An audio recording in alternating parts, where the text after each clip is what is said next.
Good morning बच्चों।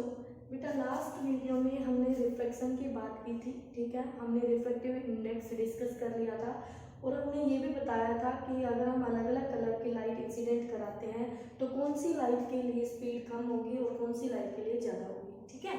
तो उसी टॉपिक पे एक क्वेश्चन लास्ट में डिस्कस किया था मैंने कि अगर हमारे पास इंसिडेंट रे सेम एंगल पर डाली जाती है और उसका एंगल ऑफ रिफ्लेक्शन डिफरेंट होता है तो हमें बताना है स्पीड ऑफ लाइट किस मीडियम में ज़्यादा होगी। वहाँ आपको 3 मीडियम अलग अलग दिए गए थे, ठीक है, जिनका रिफ्लेक्टिव इंडेक्स μ1 μ2 एंड μ3 था। तो अब क्या दे रहा है ये कहता है कि स्पीड ऑफ लाइट बतानी है हमें सेकेंड मीडियम में, कोई और मीडियम है और यहाँ पर angle of incidence and angle of reflection आपको गिवन है, ठीक है। तो आप इस क्वेश्चन को कैसे करेंगे बच्चों, आपको पता है आई सॉल्यूशन के लिए आई हमें मालूम है 45 डिग्री है, एंगल ऑफ रिफ्लेक्शन हमें मालूम है 30 डिग्री है। तो बेटा स्पीड निकालनी है, लाइट की स्पीड इन मीडियम, ठीक है। हमें पता है कि जो म्यू होता है वो होता है speed of light in vacuum to speed of light in medium. तो यहाँ से हम v कैलकुलेट कर सकते हैं, बट उसके लिए हमें मालूम होना चाहिए म्यू क्या होता है, ठीक है। तो म्यू को निकालने के लिए फॉर्मूला आपको बताया था, स्नेल्स लॉ अप्लाई कर सकते हैं हम कि for given pair of interface media यानी गिवन पेयर ऑफ मीडिया, तो उस मीडिया के लिए आप स्नेल्स लॉ अप्लाई करेंगे तो आपके पास sine of angle of incidence to sine of angle of reflection equal to आता है μ2 बाई μ1 यानी फाइनल म्यू अपॉन में इनिशियल म्यू, ओके। तो first medium to second medium, तो यहाँ म्यू हमारे पास इस मीडियम का म्यू है, ठीक है बेटा। तो यहाँ पर देखिए ध्यान से साइन आई मेरे पास कितना है 45 डिग्री, तो मैं वैल्यू पुट कर दूं तो साइन 45 डिवाइडेड बाय साइन 30, तो बच्चों मेरे पास आ जाएगा रिजल्ट, ये म्यू है सेकंड मीडियम का, तो म्यू आ जाएगा हमारे पास साइन 45 होता है 1/√2 और साइन 30 होता है 1/2, ठीक है। तो ये आ जाएगा आपके पास 1/√2 और साइन 30 का हाफ, तो ये हो गया 1/2√2। अब बेटा इस म्यू की वैल्यू हम यहाँ रख देंगे तो v निकल के आ जाएगा हमारे पास, तो देयरफॉर मैं यहाँ लिख देती हूँ देयरफॉर v इक्वल टू, तो c की वैल्यू होती है 3 × 10⁸ मीटर पर सेकेंड अपॉन में 2√2, तो ये मीटर पर सेकेंड, ये हमारी स्पीड ऑफ लाइट आ जाएगी उस मीडियम में, ठीक है। तो बेटा कर सकते हैं इजीली आप इस क्वेश्चन को, ओके। तो चलिए अब आगे चलते हैं नेक्स्ट टॉपिक की तरफ। मैं इसको यहाँ से इरेज कर देती हूँ, ये आपको समझाने के लिए पहले ही नोट डाउन कर लिया था ताकि टाइम कम लगे बेटा वीडियो में, ठीक है, और कोई रीजन नहीं है, तो ध्यान से देखिएगा। नेक्स्ट टॉपिक है हमारे पास reflection through a glass slab. एक ग्लास स्लैब है, उसके लिए आपको रिफ्लेक्शन देखना है। अब एक ग्लास स्लैब के ऊपर ये आपके पास रेक्टेंगुलर ग्लास स्लैब है, इस ग्लास स्लैब पर कोई लाइट हम इंसिडेंट करवाएंगे तो हमें यहाँ पे ये क्वेश्चन ऐसे भी पूछ सकता है कि जो इमर्जेंट रे होगी वो और जो इंसिडेंट रे होगी वो दोनों रेज क्या होंगी, पैरेलल होंगी एक दूसरे के। लेकिन बेटा कंडीशन ये है कि इस ग्लास स्लैब के दोनों तरफ यानी जिस रीजन में इंसिडेंट रे है और जिस रीजन में इमर्जेंट रे है वो मीडियम आपका सेम होना चाहिए, तो ये बात आप ध्यान रखें, ओके। तो यहाँ पर हमने मीडियम लिया एयर और फिर ग्लास ले लिया फिर एयर ले लिया, तो इमर्जेंट रे और ये आपकी इंसिडेंट रे की डायरेक्शन है और ये आपकी इमर्जेंट रे की डायरेक्शन है, तो दोनों पैरेलल होंगी, तो ये कुछ शिफ्ट हो जाएगी, लेटरली शिफ्ट, उसको बोलते हैं लेटरल शिफ्ट, ठीक है। तो वो डिस्टेंस कितना होगा वो हम नेक्स्ट वीडियो में कैलकुलेट करेंगे, बट यहाँ पर देखेंगे कि हम इसको पैरेलल कैसे प्रूव करेंगे। तो ये डायग्राम मैंने बना रखा है आपके लिए, बट मैं आपको यहाँ बना के दिखाती हूँ कैसे एक लाइट रे इंसिडेंट होगी, तो ध्यान से देखना। ये हमारी ग्लास स्लैब है बेटा, रफली मैं फटाफट दिखा दूंगी आपको समझाने के लिए। तो इस ग्लास स्लैब का हमने म्यू ले लिया है, एयर का रिफ्लेक्टिव इंडेक्स आपने 1 ले लिया है बेटा, बाहर एयर है, ओके, और ये μ2 है ग्लास का, तो ये हो गया आपका म्यू।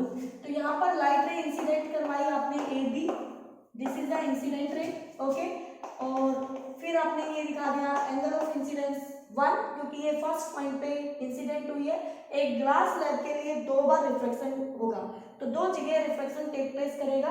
तो बेटा इसको जाना चाहिए था ऐसे सीधे, बट ये रेयर टू डेंसर जा रही है तो बेंडिंग हो जाएगी टुवर्ड्स दी नॉर्मल, तो ऐसे बेंड हो गई। तो this is the angle of reflection, तो इसको हमने R1 बोल दिया एंगल ऑफ रिफ्लेक्शन को। फिर यहाँ पर दोबारा लाइट रे इंसिडेंट हुई, इंटरफेस मीडिया आ गया ग्लास से एयर में, यानी डेंसर से रेयर में जाएगी।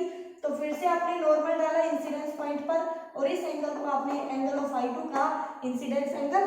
देन अब डेंसर से रेयर में जाएगी तो ये away from the normal bend हो जाएगी और ये इस डायरेक्शन के पैरेलल मिलेगी हमें, तो एग्जैक्टली पैरेलल मिलेगी बेटा। तो मैथमेटिकली हम इसको प्रूव करेंगे कि ये दोनों direction of incident ray and direction of emergent ray are parallel to each other, दोनों क्या होंगे एक दूसरे के पैरेलल होंगी।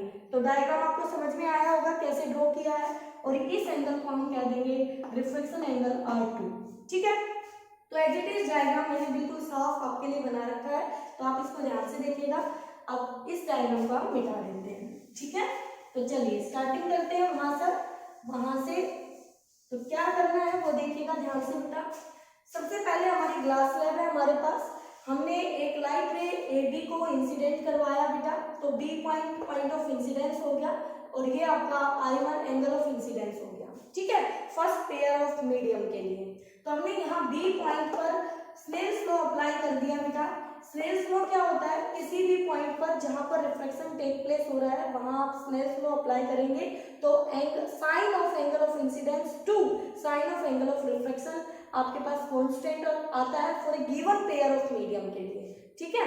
उस मीडियम के लिए आप किसी भी पॉइंट पे अगर इंसिडेंस करवाएंगे तो वो रेशियो कांस्टेंट रहेगा। तो देखिए बेटा यहाँ पर अप्लाई करेंगे तो इसमें इसका μ1 है और एंगल ऑफ इंसिडेंस I1 है, तो हमने लिखा μ1 sin I1 इक्वल टू इसका μ2 है और sin R1, ठीक है। इसको हमने इक्वेशन 1 मान लिया है, ओके। फिर हम आगे चले, लाइट को रिफ्लेक्शन हो गया लाइट का, तो ये लाइट आपकी रिफ्लेक्ट हो गई और एंगल ऑफ रिफ्लेक्शन आपका R1 आ गया यहाँ पर। फिर दोबारा C पॉइंट पर जाकर इंटरफेस मीडिया इसने फेस किया, तो यानी कि मीडियम चेंज हो रहा है, तो फिर से लाइट रे क्या हो गई यहाँ पर रिफ्लेक्ट हो गई। तो आपने क्या किया, इस एंगल को एंगल ऑफ इंसिडेंस का I2, तो सेकेंड टाइम रिफ्लेक्शन हो रहा है तो एंगल ऑफ इंसिडेंस I2 ले लिया हमने, ठीक है। फिर यहाँ पर इस लाइट रे को जाना चाहिए था इस डायरेक्शन में, क्योंकि डेंसर से रेयर में जा रही है तो away from the normal band हो जाएगी, तो नॉर्मल से दूर तो ये ऐसे बैंड हो जाएगी और ये हमें इस डायरेक्शन के पैरेलल मिलेगी। तो इन दोनों के बीच का जो परपेंडिकुलर डिस्टेंस होता है ये कहलाता है x equal to lateral shift, इसको लेटरल शिफ्ट कहते हैं। नेक्स्ट वीडियो में हम इसकी वैल्यू भी फाइंड आउट करेंगे, ठीक है बेटा। तो ध्यान से देखिएगा। अब हम सेकंड पॉइंट यानी C पॉइंट पर स्नेल्स लॉ अप्लाई करेंगे, तो apply Snell's law at C point. तो यहाँ पर देखो इसका μ2 है, μ2 साइन एंगल I2 है, I2 इक्वल टू यहाँ पे μ1 है, μ1 एंगल R2 है, साइन R2 अप्लाई कर दिया बेटा।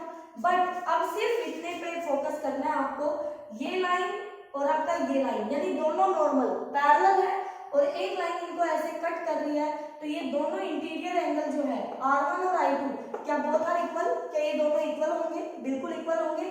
तो ये बट हम कह सकते हैं कि R1 और I2 बराबर है, रीजन हमने बता दिया। तो बेटा इस इक्वेशन में मैं I2 को R1 से रिप्लेस कर दूंगी, तो मैंने इस इक्वेशन को लिखा μ2 sin I2 की जगह R1, μ1 sin R2, ये मेरी इक्वेशन 2 आ जाएगी।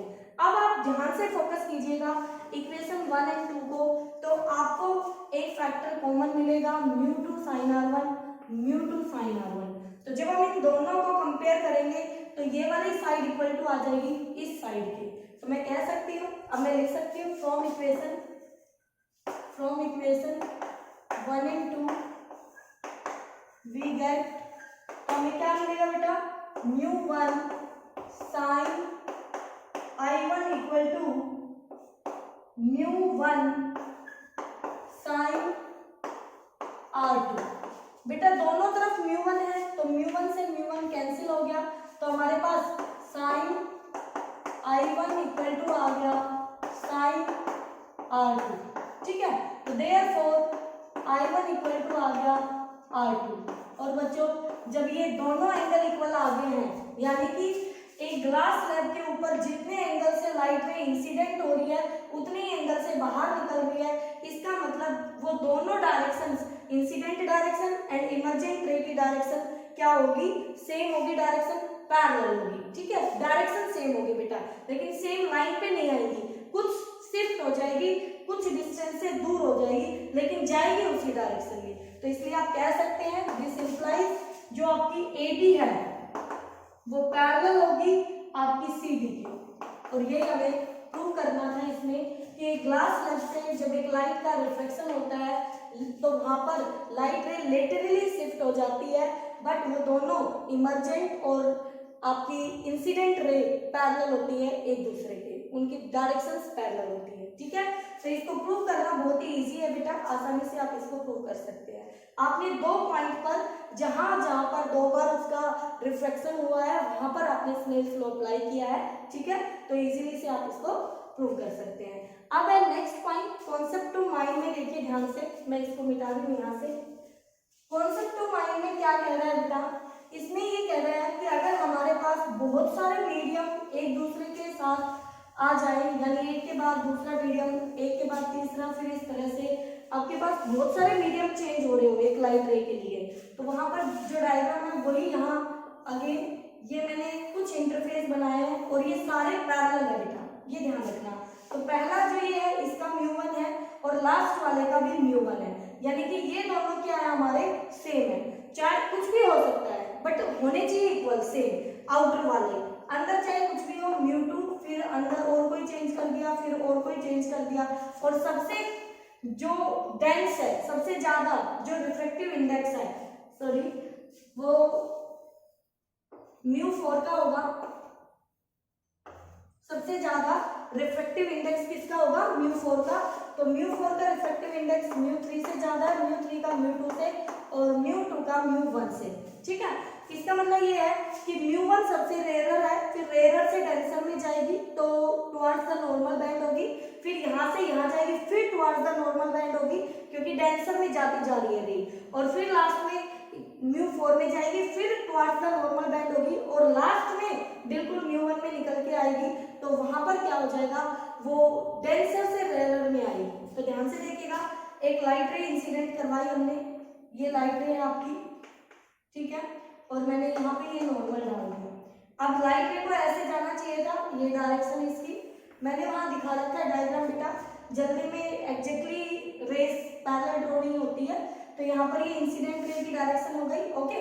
अब ये बैंड हो जाएगी, तो इससे ज्यादा ये डेंसर है तो ये टुवर्ड्स द नॉर्मल ऐसे बैंड हो गई, यहाँ जानी चाहिए थी बट बैंड हो गई, यहाँ हो गई, फिर से नॉर्मल ड्रॉ किया इंसिडेंस पॉइंट पर इस तरह से, तो इसको इस डायरेक्शन में जाना चाहिए था बट ऐसे ना जाके हल्की सी फिर बैंड हो गई, फिर देखो बैंडिंग दिखाई दे रही है आपको इजीली से, फिर से हमने क्योंकि इससे ज्यादा डेंसर लिया था और इससे ज्यादा डेंसर लिया, फिर से नॉर्मल की तरफ बैंड हो जाएगी, तो ये और बैंडिंग हो जाएगी इसकी, तो ये बैंडिंग दिखा दी हमने, और लास्ट में अब ये डेंसर से रेयर में जाएगी, तो नॉर्मल हमने बनाया, ये नॉर्मल बनाया, तो ये लाइट रे आपकी इमर्जेंट होगी, यहाँ से बाहर निकलेगी, तो जितना म्यू ये है उतना ही म्यू ये है, तो जितना एंगल ये बन रहा है आपका आई, उतना ही यहाँ पर इमर्जेंट एंगल बनेगा, तो ये इसके एग्जैक्टली पैरेलल निकल के आएगी बाहर, तो ये दोनों डायरेक्शंस आपको पैरेलल मिलेंगे, तो ये एंगल उतना ही होगा, इसको इमर्जेंट एंगल भी बोलते हैं, ठीक है बेटा। तो ये था आज का टॉपिक आपका, एक ग्लास स्लैब के थ्रू हमें रिफ्लेक्शन पढ़ना था, इजी सा टॉपिक है, सिंपल सा टॉपिक है, उसको आप अच्छे से करें। अब नेक्स्ट वीडियो में देखेंगे कि जो हमारे पास लेटरल शिफ्ट आता है उसकी वैल्यू क्या आएगी, ठीक है बेटा, ओके।